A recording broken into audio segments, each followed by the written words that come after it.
34 et aujourd'hui on va pas parler d'un sujet extrêmement sérieux, aujourd'hui on va parler peine de cœur. Par peine de cœur, j'entends aussi bien amoureux qu'amical, familial, enfin une peine de cœur c'est quand par X ou Y raison vous êtes amené à ne plus voir une personne ou à devoir vous séparer d'une personne qui a fait partie de votre vie et qui provoque en vous une sensation profonde de mal-être, voilà, de tristesse, etc.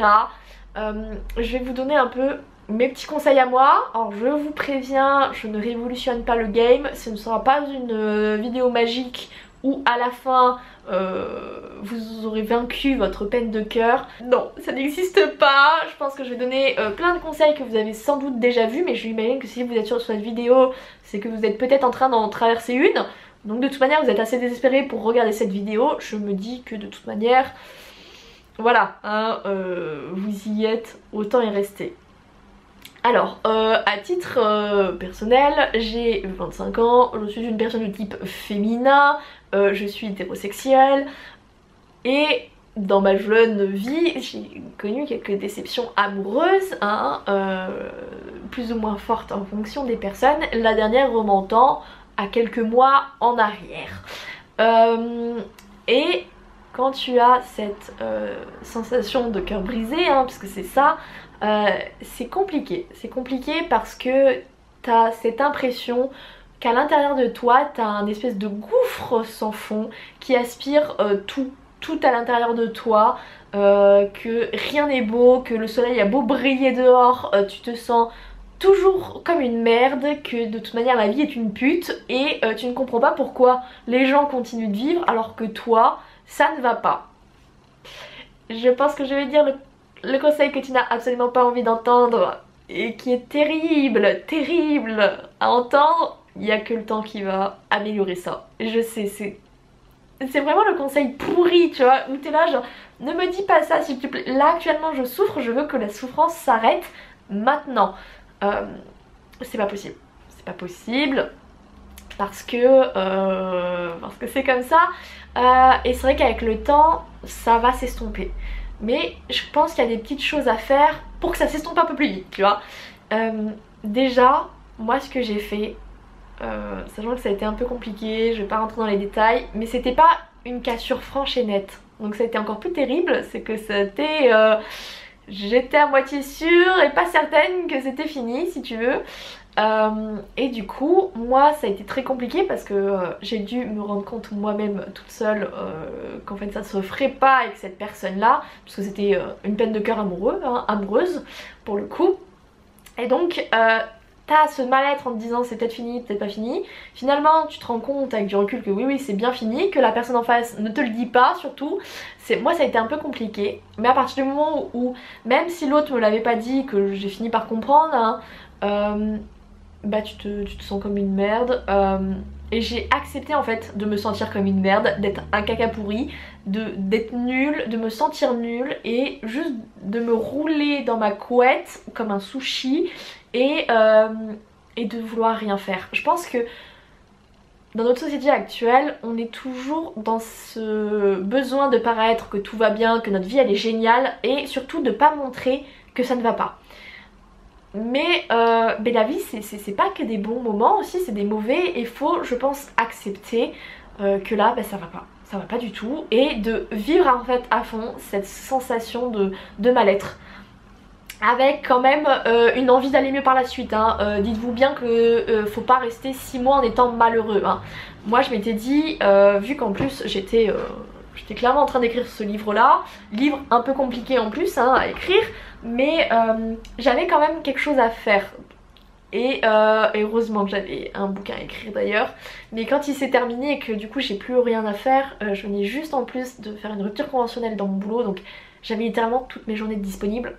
Et ça je pense que c'est très compliqué parce que vivre au moins une peine de cœur quand t'as un travail, tu vas à l'école etc, ça te force à te bouger. Et là moi j'avais rien qui me forçait à bouger et ça a été terrible à vivre parce que je pouvais réellement faire le sushi au fond de mon lit. C'est vrai que quand on est dans une peine de cœur on a envie de faire ça, mais en vrai c'est terrible parce que on a envie de rien faire et quand tu peux avoir tu peux vraiment avoir cette occasion de ne rien faire, bah vraiment tu restes dans ton lit à regarder des séries, à être amorphe.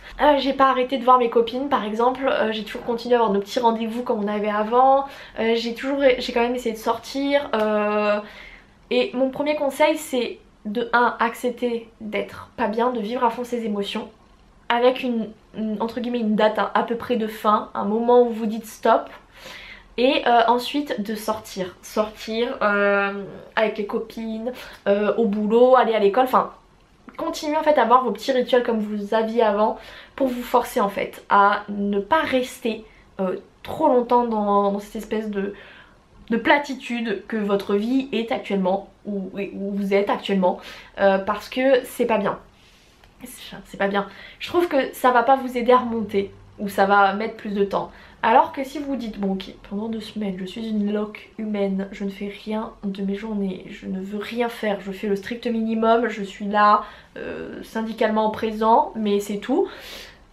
Ok, vous avez le droit, vous vivez un moment pas facile, etc. Décider que ce moment-là doit durer, moi j'avais mis à peu près 2 semaines parce que stop, après faut arrêter quand même. Mais j'ai continué à voir mes copines, j'ai continué à faire mes vidéos, j'ai continué à faire mes lives parce que c'était des rituels qui me permettaient de m'ancrer en fait et de me dire regarde, ta vie sur le point amoureux pue du cul, mais regarde, t'as écrit un bouquin, ton autre bouquin enfin à ce moment-là fonctionnait parce qu'il se venait de se lancer en plus. Mon bouquin fonctionnait super bien, j'avais des super copines, j'ai eu ma maman qui était très présente pour moi, enfin j'ai eu plein d'autres choses qui me faisaient dire hey, ta vie elle est pas horrible, elle est pas affreuse et t'as pas le droit de rester en fait tout le temps dans cette bulle de douleur parce qu'il y a quand même des jolies choses et c'est pas parce qu'il y a quelque chose qui s'est mal passé dans ta vie que ça va déterminer le reste de ton existence et que ça va t'empêcher de vivre d'autres belles histoires, en l'occurrence pour moi d'amour. De manière générale, je vous conseille au début en tout cas d'en parler à vos amis et tout, mais faut arrêter de les bassiner avec ça. Enfin moi j'ai une pote, elle m'a parlé pendant 6 mois de son ex, enfin stop. Moi en fait j'avais plus envie de la voir à la fin parce qu'elle parlait toujours de la même chose. Un moment en fait, quand vous êtes avec des gens qui vous aiment, parlez-en un petit peu parce que c'est normal, ça vous travaille, mais faut pas que toutes vos conversations tournent autour de ça. Faut aussi parler d'autres choses, écouter les derniers ragots qui se passent, etc. pour voir, prendre un petit peu, tout simplement vivre un peu votre vie et faire en sorte que ça aille mieux. Je pense aussi que quand vous êtes dans cette période pas simple, c'est le moment de tirer des leçons de vos erreurs, comprendre ce que vous avez mal fait, comprendre ce que l'autre a mal fait et est-ce que cette situation aurait pu changer si vous aviez changé? Est-ce que, de façon de toute manière, elle pue du cul dès le départ comme moi et de façon c'était voué à ne pas fonctionner? Enfin, faites un peu un bilan de ce qui s'est passé, de cette relation là, pourquoi vous ne parlez plus à cette personne, ou vous ne la voyez plus, qu'est-ce qui s'est passé? Moi j'ai réfléchi beaucoup dessus parce que voilà, comme j'avais pas d'autre chose à faire, en plus pendant ce temps là j'ai beaucoup réfléchi, je me suis énormément remise en question. Et ça a été un peu bénéfique parce que une épreuve de la vie doit nous apporter quelque chose et typiquement moi j'ai évolué, ça m'a permis de me rendre compte de plein de choses sur moi et maintenant avec du recul je suis quand même heureuse de ce qui s'est passé, enfin j'ai souffert ma race etc. Mais je me suis rendu compte de plein de choses sur moi, sur la personne avec qui je voulais être, ça aurait pas été possible. Je le sentais, je le savais de base, mais j'en ai eu bien la confirmation. Et par exemple, lui n'a rien compris en fait. Il a tiré aucune erreur, aucune leçon, aucun bilan de ce qui s'est passé. Et clairement, je sais qu'il va refaire la même erreur comme il l'avait déjà faite avec d'autres personnes et qu'il la refera dans le futur. En fait, je le sais déjà tout ça. Parce que lui cette personne-là n'a pas tiré des leçons. Moi je sais que j'en ai tiré des leçons. Tirer un bilan de cette histoire-là, ça va vous aider aussi à grandir, à évoluer, à vous dire bon maintenant j'ai plus envie de refaire la même erreur, hein. Je vais grandir, je vais évoluer pour éviter de me retaper ça. Hein. T'as un instinct et ton instinct généralement est très bon. Hein. En tout cas moi le mien, parce que dans mon histoire à moi, dès le départ j'avais une petite voix qui me disait ça va mal se passer.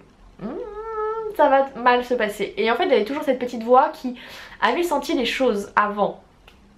Et globalement, cette petite voix, dans beaucoup de cas, alors après il y a toujours des extrêmes, jalousie maladive, etc. Mais dans très souvent une grosse majorité, si vous commencez à vous poser des questions ou qu'il y a une petite voix qui commence à se lever, y prêtez attention.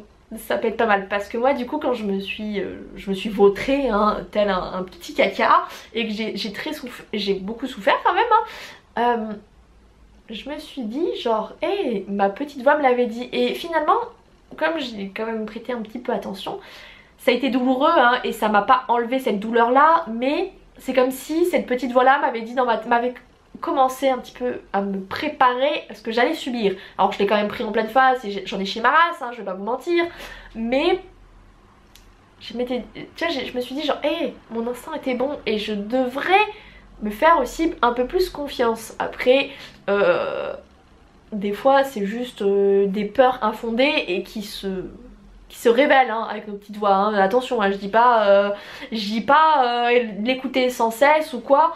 Mais dans mon cas en tout cas, moi j'ai révélé extrêmement vrai cette petite voix.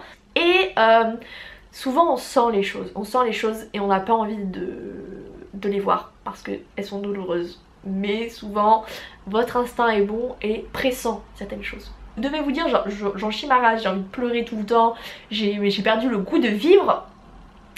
Dites-vous bien que c'est qu'un état passager. Dans le cas où ça ne passe pas vraiment, ça ne passe pas au bout de plusieurs mois ou quoi, il serait peut-être envisageable de consulter un psychologue, un thérapeute, un médecin, etc. Parce que le but n'est pas de tomber dans une dépression. Hein. Mais dans le cas où voilà, vous n'êtes pas dans un cas de dépression, hein, moi avec du recul j'ai appris beaucoup de choses sur moi-même, il y a des choses que je referai pas de la même manière et je suis contente d'avoir eu cette expérience parce que ça m'a fait grandir, ça m'a fait évoluer et je me dis genre hé, enfin les leçons on les apprend beaucoup dans la douleur hein. Alors je dis pas que quand ça se passe bien vous n'apprenez rien hein, mais on a tendance à plus se souvenir des leçons apprises dans le sang et les larmes que dans la joie et les rires, voilà enfin. Ne pas oublier en fait que même si vous vivez une peine de cœur, vous n'êtes pas de la merde, vous n'êtes pas rien, vous êtes quelqu'un sans doute de génialissime, qui a vécu un moment pas drôle, qui vit un moment pas drôle, mais que ça va passer, que ça va aller mieux avec le temps et que il faut vraiment accepter en fait que c'est juste un moment un peu pourri de votre vie, mais que ça ira mieux dans le futur. Mais en faisant le deuil de cette relation là aussi, d'accepter que c'est fini, que ça ne reviendra pas. C'est un pas aussi vers la guérison en se disant bon bah voilà c'est fini, ça ne sera plus jamais comme avant, je dis adieu à ça et je l'accepte en fait. Moi ce qui m'a aussi beaucoup aidé, ma maman est extrêmement fan de plantes, de choses un peu bio etc. Et elle m'avait conseillé du millepertuis, donc c'est une plante qui lutte contre les états dépressifs légers et passagers. Comme tout ce qui est par exemple déprime saisonnière et en l'occurrence ça m'a aidé à avoir ce gouffre un peu moins gros et à dormir parce que quand c'est dans des moments comme ça on a souvent du mal à dormir et ça m'a aidé à trouver un peu plus rapidement le sommeil, à ne pas cogiter pendant 40 ans dans mon lit en me disant mais qu'est-ce qui se passe de ma vie, qu'est-ce que je fais, j'ai tout raté, ça pue du cul. Ça m'a aidé. Sinon je peux vous conseiller de la rhodiola, c'est pareil c'est à base de plantes hein. C'est pas des médicaments, c'est pas de la drogue, c'est vraiment que des plantes, vous les trouvez sur des sites un peu bio ou les magasins bio typiquement.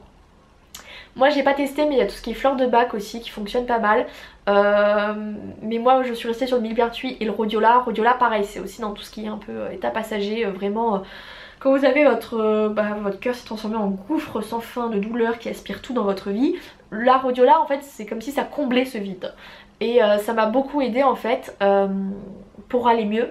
Si vraiment vous ne pouvez pas vous passer de ces petites plantes ou quoi au bout d'un certain temps, c'est là où il faut peut-être consulter quelqu'un, psychologue, thérapeute, médecin généraliste pour vérifier que vous n'êtes pas en train de partir dans une dépression hein. Le but quand même c'est de s'en sortir, c'est de se relever de tout ça, donc on va essayer de rester bien hein.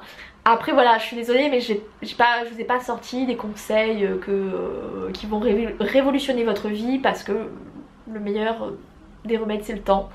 Mais j'espère quand même que ça aura pu vous aider. Sachez que même si c'est une période pas simple de votre vie, elle va passer comme tout.